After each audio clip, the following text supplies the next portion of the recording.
I've just spent the last 3 hours streaming live on the Traxion channel with day one coverage of Assetto Corsa EVO in early access, but many of you won't have been able to watch that stream. You're busy people with busy lives, maybe you just want to hear a very quick summary of the situation.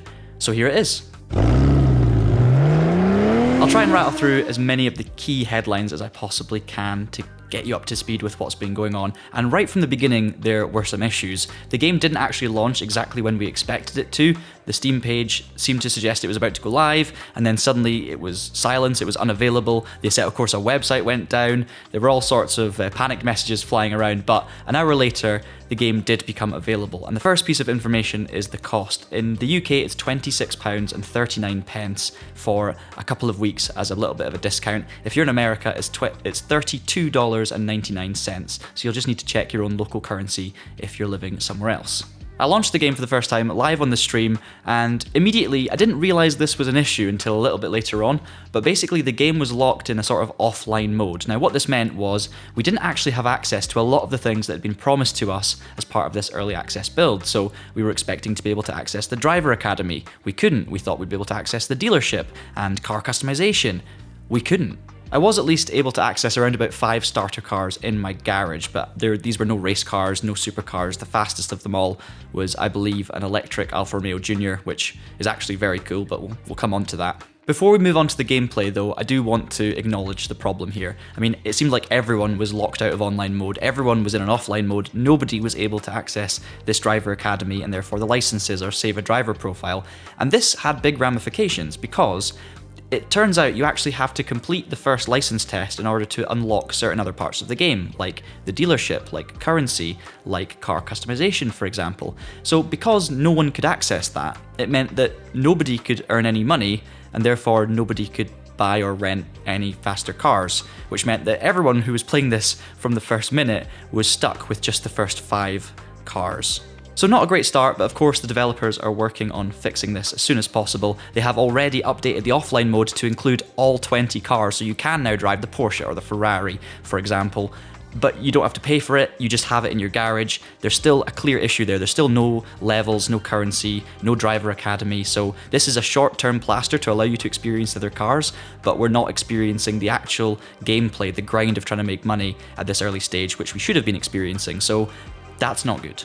Let's move on to the gameplay itself, and I have to say one of the biggest positives straight away is the feeling, the force feedback, the sensations I'm getting through the wheel. In terms of the physics, I do feel like the road cars I was driving handled in a realistic fashion. I felt like they were fairly comfortable and fairly friendly, fairly accessible, but realistic at the same time. Yes, you could feel the suspension wallow, you could feel the movement in the car, you could really feel the tires as well, in my opinion. The force feedback was giving me nice information, not crazy detailed over things like curbs and bumps. I think the road textures were a little bit, I guess, safe at this current stage, but I didn't have too much time to play around with lots of settings there. I used the default recommended SimUcube settings on my SimUcube 2 Pro, and they worked really well out of the box in terms of a kind of perfect preset. So if you are having issues with your wheel settings straight out of the box, I do recommend heading over to the Traxion website and checking out some of the manufacturer recommended settings. It's hard to come up with a clear comparison between this and other driving games like Assetto Corsa and ACC,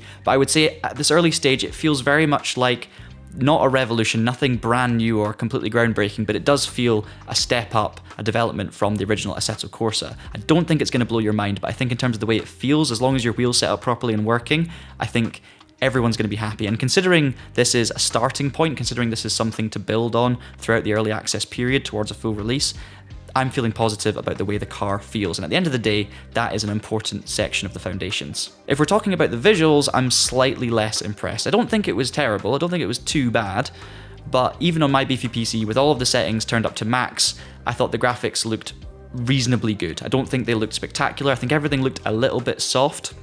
Almost similar in style, maybe more towards Forza more than anything else, but to me it definitely looked better in terms of the quality, in terms of the tracks as well, in terms of the definition.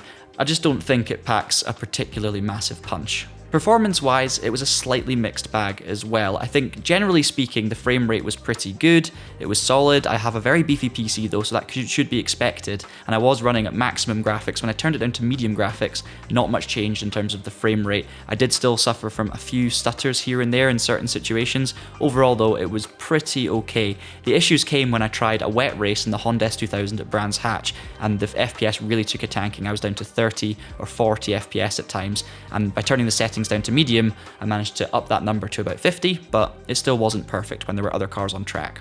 One thing we did have from the off on day one was dynamic weather, and we also had dynamic time of day, so I was able to test day to night transitions, night to day. I thought they worked really well. You could change the speed of the development, so you could make it in one lap go from being basically pitch black to a beautiful sunrise over the mountain at Mount Panorama, and then it was essentially the morning by the time you got to the start-finish straight. That all looked lovely, really happy with that.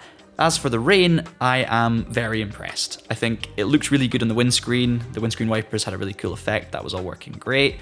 On circuit as well, the way the water built up in puddles, in certain sections when there was a banking, it would build up on the inside. The grip levels would change. If you ran over standing water, you would aquaplane, you would lock up the car very easily, you would struggle to feel the grip, and all of that's very realistic. I do think there could have been more grip on a wider line off of the main racing line, but I'm still thinking that that's something I need to explore further to really have a proper hold on how it works. And there's also something that can be tweaked and changed as they progress. My biggest problem from today's early test, I would have to say, is the AI. I could not get a good race with the AI. I didn't enjoy it.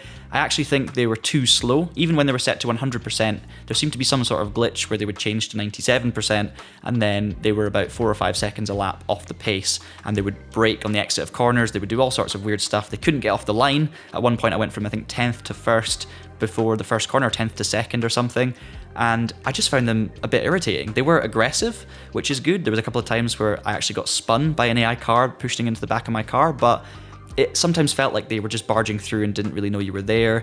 Obviously, they were getting very annoying when they were braking on the apex on maximum difficulty level, and there were no other sliders I could work with. So, as someone who's got a bit of sim racing experience, I couldn't really have a good race with the AI, and obviously there's no multiplayer yet. So, for day one, that's not going to really keep me playing for too long. Hot lapping is definitely where the best experience can be had for me. So what other small bits and pieces did I pick up from this first stream? Well, one good thing I would say is the customizable driving position. You can change the FOV from a separate menu in the pause menu. You can also change the driving position, the angle, all of these things. And setting up the controls for me was pretty easy. I've heard some people having issues, but for me, I had no problems at all. Then there's the question of damage. There is no visual damage in Assetto Corsa EVO at this stage.